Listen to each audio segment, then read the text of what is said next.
When I was 20, my father, who he mentioned in the introduction, passed away. And so a gentleman by the name of Dr. Bahnsen, he was a Christian apologist and Christian intellectual. He was really just a brilliant guy. But he was my dad, and he was my best friend, and he was my pastor. And I believe that somebody at that stage of life, my mom was already gone, and entering into young adult life without parents is going to be hard for anyone, and it's very traumatic, as you could imagine. And by God's grace, I've had just a wonderful life, and I am now married. My wife, Jolene, is here. We're going to celebrate 25 years of marriage this year. We have 3 kids. We pretty much like them, okay? So, we've had a good life, but I entered young adult life in tough circumstances.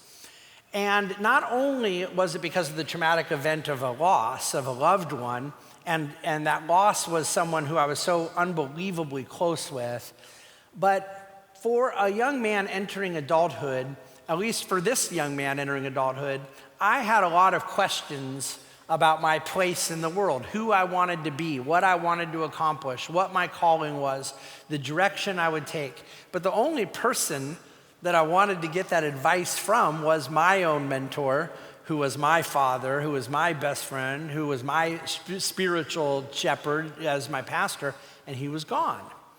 And so I felt not only the sadness of this traumatic event, but also the directionlessness that would come from that particular context. And yet, it was my really strong conviction that God used work as a cathartic means in that stage of my life, that it channeled a lot of questions, a lot of energies, a lot of insecurities, a lot of vulnerabilities in a very healthy way. And I did, admittedly. I never went to college. I've never spent a day as a college student in my life. And I believe that the reason work was so therapeutic at that particular stage of my life, I was a devout believer, I'd been raised a Christian, I was church going, but work helped to fill that void and channel my energies to something productive, something active, something useful. And I now believe, and have believed for some time, that that is the way it was because that's the way God designed it to be.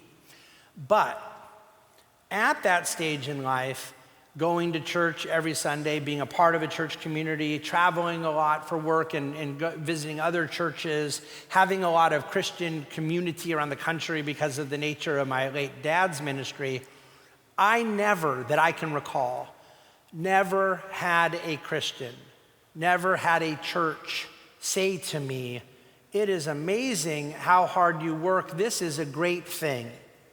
But I definitely recall, not 5, 10, 15 times, but hundreds of times, people expressed concern about how hard I was working.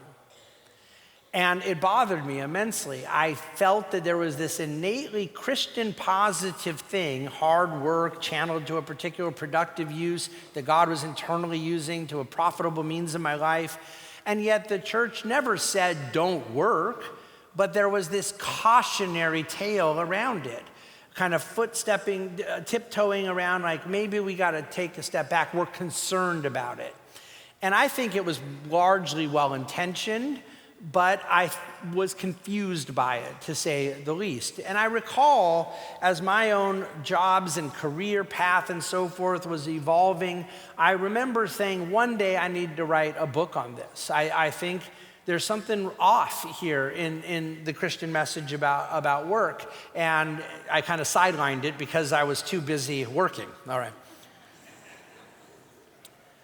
The fact that there aren't a lot of pastors that are comfortable giving a sermon encouraging work, encouraging this really devout, sense of how a good portion of, not the entirety of, but a good portion of your identity is tied to what you do, leaning into this very pro-work ethos, that there aren't a lot of pastors comfortable with that message is to some degree understandable, although I don't think it's commendable. But what I think bothers me more, and I'm going somewhere with this, is that there are a lot of pastors that are really comfortable with that other side of it, the cautionary tale. And now when you fast forward from, going out of the mid-1990s to now the mid-2020s, and I'm painfully aware of what is happening in our culture, and I think a lot of you are too.